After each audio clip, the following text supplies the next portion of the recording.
अरे चुप रहना भगवान, बहू बेचारी घर आई नहीं, उसे डराना शुरू कर दिया। वो क्या है ना बिटिया, अभी तक तो ये कल्लू की माँ ही धोती थी, लेकिन अब तुम्हारे पापा तो दहेज में वॉशिंग मशीन देंगे ही। तभी विभा की माँ बोल पड़ती है, सवाल भी पूछा तो क्या। वैसे भाई साहब, मशीन की तो फिर भी कपड़े धोने की कैपेसिटी होती है। मतलब जो बिटिया दे रहे हैं ना विभा, इसे कपड़े धोने का बहुत शौक है। ये आप लोगों के क्या, आस पड़ोस गांव मोहल्ले सबके कपड़े धो दे और उफ तक ना करे। बाहर देखा नहीं आपने कितने कपड़े सूख रहे हैं? सब हमारी बिटिया ने ही तो धोए हैं। बस भी करो ना माँ, शर्म आ रही इतनी तारीफ सुनकर। और तो और एक दाग निकाल कर दिखाओ तो मान जाओ। हाँ अच्छा, माफ करना बेटा, मैंने गलत समझा। हमें तो रिश्ता बहुत पसंद है। और ऐसे जुड़ जाता है रिश्ता कपड़े धोने का शौक रखने वाली विभा का। उसकी शादी हो जाती है कोयला फैक्ट्री में काम करने वाले कल्लू के साथ। शादी के बाद अचानक विभा चिल्लाती हुई सास के पास आती है। सासू माँ, अरे सासू माँ कहाँ है आप? ये तो धोखा है, धोखा दिया आप लोगों ने मुझे। इसे ससुर के चक्कर के बारे में पता चल गया। अरे तो उसमें तुझे क्यों धोखा मिला है? अरे नल में पानी नहीं आता, कपड़े कैसे कब धुलेंगे? अच्छा, तू पानी नहीं आ रहा उसकी बात कर रही है? तो आपने क्या सोचा? कुछ नहीं। अच्छा, तेरी माँ ने कहा था कि कपड़े धोने का शौक है तुझे, याद आया मुझे।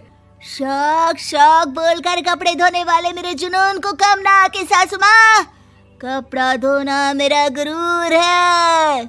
तभी पति भी वहाँ आ जाता है। अभी मैंने इसे सनी देओल की फिल्म दिखाई है, उसी के डायलॉग मार रही है माँ। अच्छा सुन, साफ बता रही हूँ, पानी सुबह 4 से 6 और शाम को 10 से 12 आता है, समझी?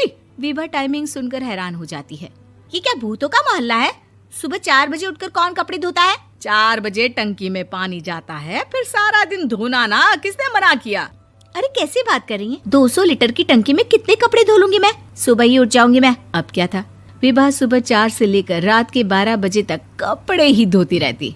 एक रोज सास पड़ोस से निकलकर कहीं जा रही होती है कि साथ वाली कहती है, हाँ कल्लू की माँ, जरा ये बताओ कि 2 साड़ी है, 2 ब्लाउज और एक पेटीकोट और एक नाड़े वाला लंबा कच्छा। हाँ तो? अरे तो क्या, कितना लोगी धुलाई ये बताओ। धोबन दिख रहे हैं हम क्या? हमारे पति सरकारी नौकरी से अभी रिटायर हुए हैं और बेटा सुपरवाइजर है कोयला फैक्ट्री में। धोबन समझ रखा है हमें?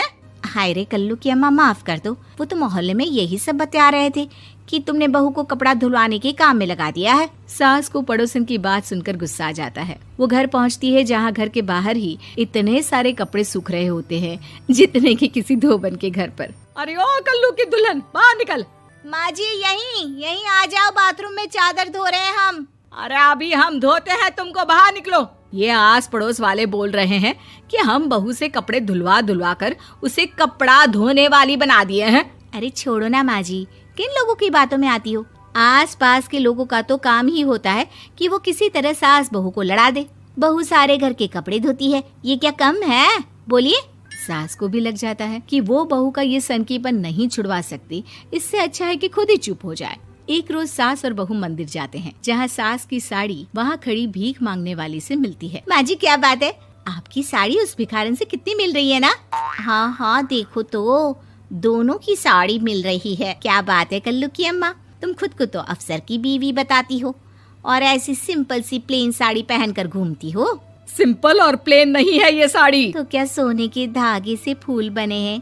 कुछ भी सासू माँ, कुछ भी। हाँ बने थे इस साड़ी में सोने के धागे से फूल। मेरे पति लेकर आए थे मद्रास से स्पेशली मेरे लिए 10,000 की। ताहे भाई साहब इस भिखारन के लिए भी सेम टू सेम साड़ी लेकर आए होंगे 10,000 की। सास उस वक्त तो कुछ नहीं कहती, लेकिन बहू के साथ घर आती है और अलमारी से एल्बम निकाल कर लाती है। ये साड़ी देख रही है, ये वही साड़ी है जिसे मैंने अभी पहना था। इस साड़ी में ये जो चमकदार फूल दिख रहे हैं ना, ये सोने के धागों से काटे गए हैं।